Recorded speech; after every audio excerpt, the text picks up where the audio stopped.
Λοιπόν, τώρα εγώ εντάξει, για τόσο προηγουμένως είπε τα περισσότερα πράγματα, τι να πούμε εμείς, δηλαδή δεν είναι. Απλά ήθελα να πω το εξής. Μια και αναφερόσαστε πολύ στα ζητήματα της αρχαίας ιστορίας, να σας πω και εγώ μια νεότερη ιστορία που έχει πολύ μεγάλη σχέση με την παλιά ιστορία, με την αρχαία ιστορία, ειδικά με την ίδρυση της αρχαίας Αθηναϊκής Δημοκρατίας. Λοιπόν, κοιτάξτε να δείτε, οι τράπεζες σήμερα έχουν πάρα πολλά. Έχουν, αν θέλετε, εκτοξεύσει τον όγκο των δανείων που έχουν δώσει σε κράτη και ιδιώτες. Οι μεγάλες ευρωπαϊκές τράπεζες αυτή τη στιγμή έχουν στα χέρια τους 44 τρισεκατομμύρια ευρώ. Αυτά, όπως καταλαβαίνετε, όλη η Ευρωζώνη είναι 10 τρισεκατομμύρια το ακατάλληλο προϊόν. Όλο το προϊόν που παράγει η Ευρωζώνη είναι 10. Αυτοί έχουν δανείσει 43. Το που τα βρήκα μια άλλη ιστορία. Αρκετά πολύπλοκη για να το εξηγήσουμε εδώ. Όμως έχει μια σημασία να σκεφτούμε το εξής. Καθίσανε λοιπόν και σκεφτήκανε και λένε το εξής. Πώς θα τους παίρνουμε τα λεφτά? Πώς είναι δυνατόν κάποιος να παράγει προϊόν 10 και να μπορεί να πληρώνει δάνεια 43? Πώς θα γίνει αυτή η ιστορία? Με ομαλό τρόπο, με φυσιολογικό τρόπο, με τους όρους που μέχρι τώρα ίσχυε στην οικονομία και στην τραπεζική αγορά, αυτό πρακτικά δεν γίνεται. Γρήγορα θα πέσουν έξω. Είτε οι ιδιώτες είτε κράτη. Οπότε σκεφτήκανε κάτι πολύ έξυπνο. Να επιβάλλουν καθεστώς παιονίας. Παιονία είναι όταν κάποιος υποθηκεύει τη ζωή του, τη δουλειά του και το αποτέλεσμα της δουλειάς του στο δανειστή του για να πληρώσει το χρέος. Μορφή δουλείας ή δουλοπαρικίας. Η πρώτη στην ιστορία απάντηση στο καθεστώς παιονίας ήταν η συσσάχθεια του Σόλωνα. Και η δεύτερη ήταν τα πανωτόκια που εφαρμόσαν. Όχι, η δεύτερη θα είναι η δική μας. Αλλά...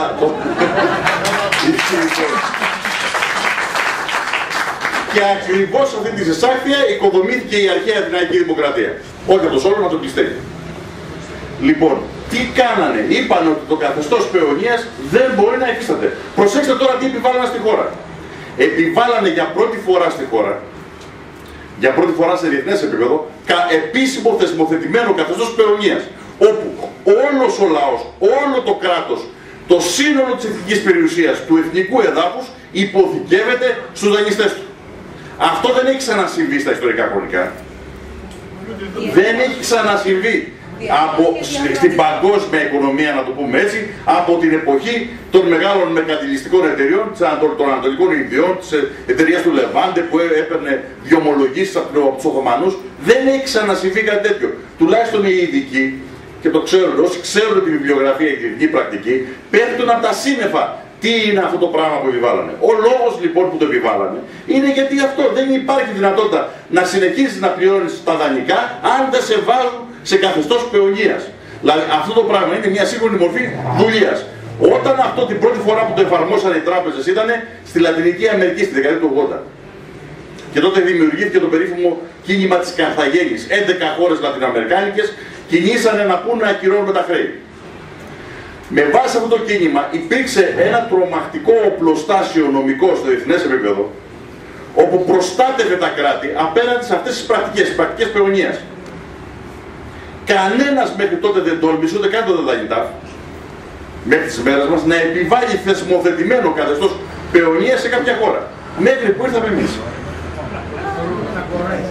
Και μας επιβάλλανε καθεστώς παιονίας με τη Δανειακή Σύμβαση. Η Δανειακή Σύμβαση, πέρα από όλα αυτά τα πράγματα που γνωρίζετε, φαντάζομαι και διαβάζετε και όλα αυτά με τις ρήτες, είναι ένα θεσμοθετημένο διεθνώς καθεστώς παιονίας. Και εκτός λοιπόν το γεγονός ότι έχουμε βρεθεί σε αυτή την κατάσταση του δουλοπάρικου, εμείς και οι γενιές που έρχονται, ο κύριος Πάντο Ατσιόπα, ο σύμβουλος του Πρωθυπουργού που προσφάτως πέθανε, μιλούσε για τουλάχιστον μία γενιά ότι θα πρέπει η χώρα να περάσει σε καθεστώς παιονίας για να μπορέσει να ανασάνει. Βεβαίως, το καθεστώς παιονίας, η ιστορία έχει αποδείξει ότι δεν λυτρώνεσαι από αυτό παρά μόνο σπάζοντας τα δεσμά. Δεν υπάρχει άλλος τρόπος να γλιτώσεις από αυτό το πράγμα. Αυτό θα κάνουμε. Λοιπόν, το ενδιαφέρον ποιο είναι εδώ? Είναι ότι αυτό το καθήκον δεν είναι απλά εθνικό πατριωτικό καθήκον. Με την έννοια δηλαδή το ότι ένας δουλοπάρικος, ένας δούλος λαός οφείλει να ξανααποκτήσει την ελευθερία του. Είναι και διεθνές καθήκον. Ή να το πω με αριστερή φρασιολογία που συνήθως δυστυχώς έχει πολύ άσχημα χρησιμοποιηθεί ο όρος, διεθνιστικό καθήκον.